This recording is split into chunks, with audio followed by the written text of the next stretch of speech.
So with some of the medicinal stuff, when I was doing a little research for this, you can see all kinds of crazy things. I mean, you can see people that say, literally, I cured brain cancer just by using CBD oil or something like that. And then you can see people that it helped with pain or it helped with nausea or I got my appetite back. I mean, really the gamut of everything. What's like the most amazing case that you've ever seen of helping something really serious like cancer or Parkinson's or something like that? Well, I have a good friend that has Crohn's disease, and he really credits cannabis with giving him his life back. I mean, he was suffering tremendously for many, many years. And another friend of mine has a young niece who had a brain tumor, and her family was treating it with the Rick Simpson oil. And what's that? I've never tried it myself, but it's Rick Simpson developed this method of making this concentrated oil, and you can find directions on how to make it yourself. Oh, is this like what they give very young kids? Right. Oh, so does this have something to do with what happened in New Jersey and Christy got and all that?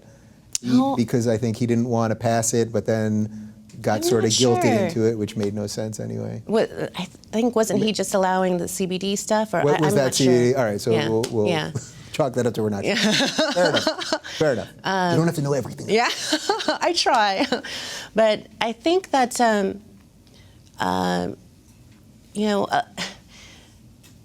I've seen a lot of people who really believe that it's helped them for so many different things. Even if it's just, I have a bad back and I rub a topical on my back and I feel better. Mm-hmm. It's not always about getting stoned. Yeah. And for a while I was volunteering in a cannabis physician's office, and I would see different patients and how they were using the medicine. I mean, it's great for any kind of neuropathy, any kind of nerve pain. It provides great relief for that. And breast cancer, there's been studies showing that. They've shown that it can really just kill certain cancer cells. I mean, to me, that's incredible.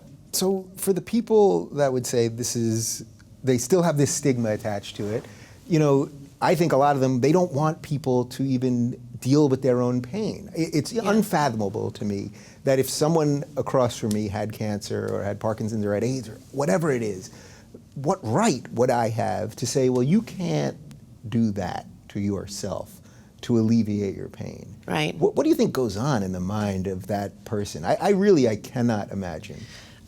Again, I think it's fear and misinformation, and that's why. Thank you so much again for having me here, because I think it's so important to come out and speak on the topic. I know I'm fighting a stereotype, but I do not consider myself a stoner, and I am very productive. So I think that's the funny part. There's money to be made here. Yeah. For a lot of people, it's happening in Colorado right now. It's happening across California. So these are serious business people. Right. Yeah. It's like the new California gold rush in a way. It is. But you have to be willing to sort of put your butt on the line, I suppose. Yeah, for hopefully not too much longer. I mean, we'll see. I mean, I think the energy is definitely going in the right direction, and hopefully we'll get some regulations in place, especially here in LA, because we are the center of this industry, and we should take a leadership role in creating regulations that could be used other places as well. Yeah. And what I'd really like to see is an industry that encourages entrepreneurship, encourages small business owners, and encourages creativity, and not a monopoly. And that's really another goal of the task force, is to allow that to happen. Really bring everyone in out of the shadows and operate legitimately. Yeah, so I know you don't buy the gateway drug thing, but where do you stand on legalization of all drugs in general? Because I think this is probably one of the places where the argument gets tough, where suddenly you say, I'm all in on weed, and then there's probably a lot of people that say, well, I'm just all in on everything. Yeah. And then you could get what I would think, even though I'm basically for legalization of most stuff pretty much, I think people could make a more sound case and say, if you legalize all of this stuff, people are going to just be trying all kinds of really crazy things. I don't think so. I mean, okay.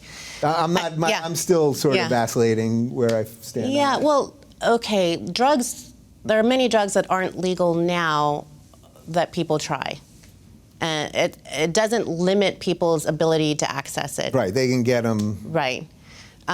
You're risking going to prison, you know.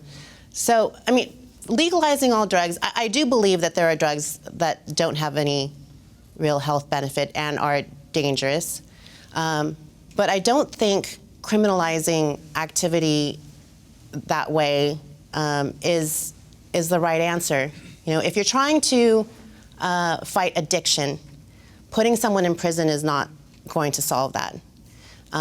Preventing them from having a productive life is not going to solve that. Yeah, what a crazy system that someone could try to alleviate their pain because of a chronic disease, and the way we deal with them is by putting them in jail. Right. Insane. Just right. insane.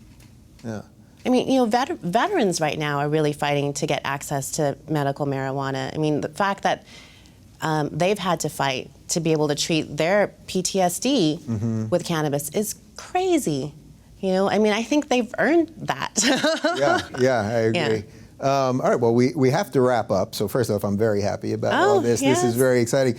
I think I've gotten it already, but give me your final sell. Give me your 60-second sell on why all this is important so we can clip it for Facebook perfectly. Why is making this legal and doing all this? Just give me the elevator pitch. Well, cannabis medicine is, you know, cannabis is an amazing plant. It has so many health benefits. It has saved many lives. To make it illegal or to continue to keep it illegal, it just hurts. It hurts us as a society. It hurts individuals. I mean, it's just bad all around. I mean, this is. You know, for me, it's about really getting people to understand that I'm not a bad person. You know, I'm here to provide products that people enjoy and that people benefit from, and you know, it's time for LA especially to accept this industry and to create some framework for us to be successful. Yeah. Yeah. I think you nailed it. Well, as I told you before we started, you know, I spent a lot of time here talking about terrorism and politics and jihadism and all kinds of crazy stuff. So this was an absolute pleasure, and this will help me relaxing after the show. So I thank you for that. And you guys can follow along what Angel's doing. It's RubyDoobieBakes.com, right? And she just signed up for Twitter, so give her a follow at RubyDoobieBakes, and it's also at RubyDoobieBakes on Instagram. How was that pimping? Was that pretty good? Yeah. That was pretty good. All right, thanks for watching, and we'll do it again next week.